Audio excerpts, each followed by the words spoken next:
I worked the night shift at a convenience store. This is what I saw. I worked the night shift at a local mom and pop convenience store at the front of my neighborhood. We sell snacks, drinks, milk, bread, all the normal stuff that people need but aren't willing to make a traditional run to the grocery store for. There was talk about adding a gas pump out front, but it hasn't happened yet. As a result, the night gets a bit slow at times. Of course, we got our usual druggie who strolls in to get his soda or to use the restroom. But sometimes I'll sit at the counter for nearly an hour before someone strolls in.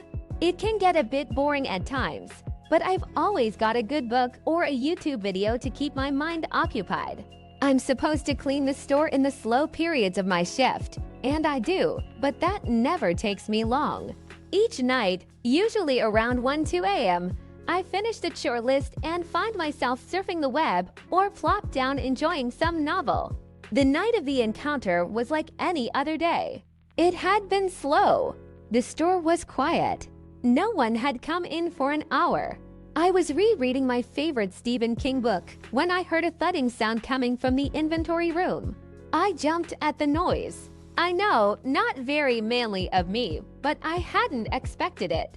Besides, I was at a pretty intense part of my book. I looked up at the digital clock sitting on the counter. It read 3:12 a.m. I didn't really think anything of the noise. I just assumed it was something that fell off one of the shelves. Even still, I felt a chill crawl its way down my spine. I remember glancing outside and seeing a sea of thick fog blanketing the landscape. This wasn't too uncommon. There was a lake across the street from the store, and occasionally fog would drift in. Still, I couldn't recall a time when the fog was quite as thick as this. I remember thinking that something could be standing out there watching me, and I wouldn't even know. But it was more than that. At that moment, I knew there was something out there.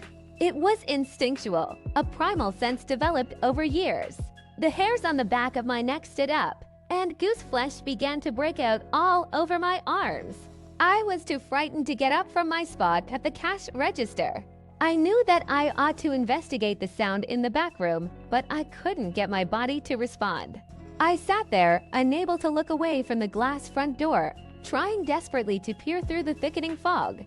I couldn't see anything, but I was certain that if I turned away now, then the thing in the dark would rush forward. The fear was multiplying, growing into a living creature trying to tear its way from my stomach. I felt cold sweat begin to pour from my brow, streaming into my open eyes and causing them to sting. I couldn't blink. I was too worried about the consequences if I did. When I saw it, 2 pinpricks of light cut through the dense fog, temporarily blinding me.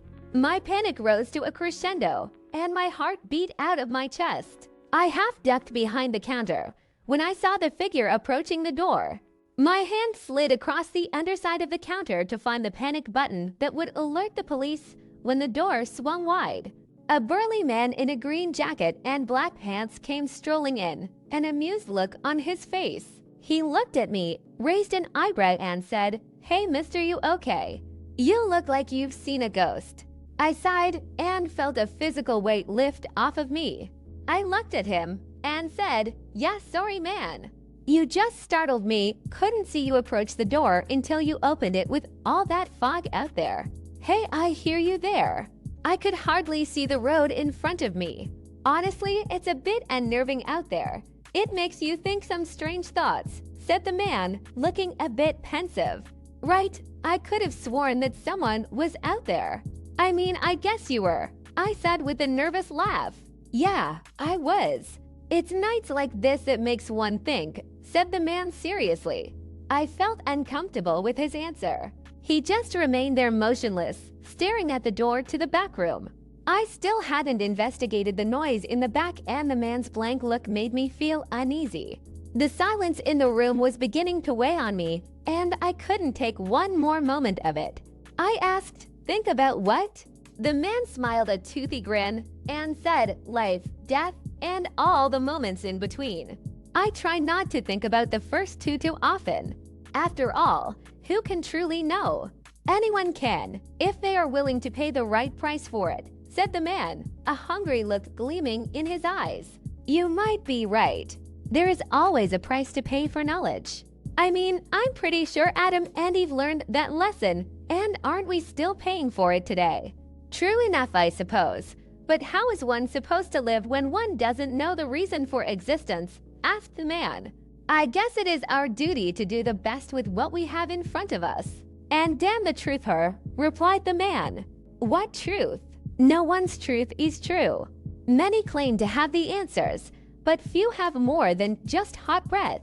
Because many are liars, the truth doesn't exist. That doesn't seem to be an accurate conclusion either, said the man. Does there have to be a singular truth? Why must it be universal? Can't something be true to one and not true for the other? I would say that truth by its essence must be true to all, or else it isn't the truth. A truth true to you but not another is not the truth at all. It's merely a solution. Are you content to live a life of solutions rather than one of true knowledge? Asked the man. The question is superfluous. Of course, I'd rather live a life of universal knowledge. But who knows such truth? And if I claim to know the truth, what would you say to that? Questioned the man. I'd say you're either insane or a liar. Honest enough answer. But I am neither. I am something more. When one sees the truth, they know it. So look and see for yourself, said the man. He took a couple steps forward, coming fully into the light, and I noticed his features for the first time.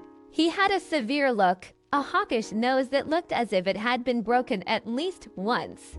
The landscape of his face was a jumble of cracks and wrinkles, dominated by a large scar that started right below his nose and continued through his lips, stopping at his jawline. It was the man's eyes that made me feel the most uneasy. They were as black as tar, and they drilled into me. Making eye contact with the man was like looking directly into a black hole. They seemed to draw you deeper. There was a little light shining in the middle of the man's pupil.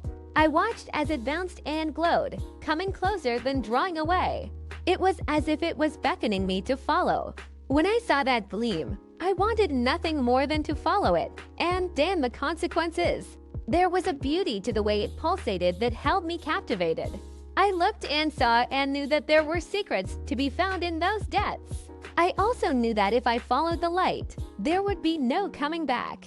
But I didn't care. I wanted to know. I wanted to see. The mysteries of the universe were held in that gyrating light bobbing in the abyss. I felt my soul beginning to be ripped from my body, torn from my essence and sent spiraling down that black tunnel towards that brilliant light. It was that same crashing sound I had heard from the back room that broke the trance. I looked away from those eyes, and I came smashing back to reality. My mind was scrambled, and it took me a second to get back into a normal state. The creature standing before me was just as confused as I was, clearly not used to its prey escaping it so easily. For a moment, we looked at each other in utter shock. The man smiled at me, showing ragged, pointed teeth. I looked away in disgust, trying to feel for the silent alarm button on the bottom of the counter. My hand brushed the button and I pressed it with all my strength. The man remained standing there absolutely motionless. He could have been a statue for all I knew. He didn't breathe, nor did his heart beat. Those black eyes never blinked, and I didn't dare make eye contact with him. Finally, he looked down at his watch and said, "The time is nearly here." With that, the man turned and strolled directly out the door he had come.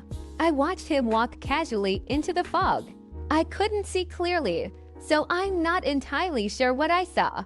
But still, the figure almost seemed to melt as if it was evaporating into the mist. One moment he was there, the next he wasn't. To this day, I still don't know what I saw that night. I do know this: there are things that walk in the dark that man knows nothing about.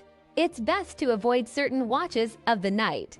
I stay at home these days. I work in the safety of the daylight. Once I tried to watch the security footage. All that can be seen is the front door opening and closing. Then about 5 minutes later, it happens again. No man can be seen, but still something opened that door. You can see my lips moving as if I am talking, but there is no audio and the conversation can't be heard. And that's the proof. I tried to watch the backroom footage. All that can be seen is a box of sodas busting as it falls from the top shelf. Then a few more minutes pass, and the whole metal rack holding the boxes of soda is knocked over.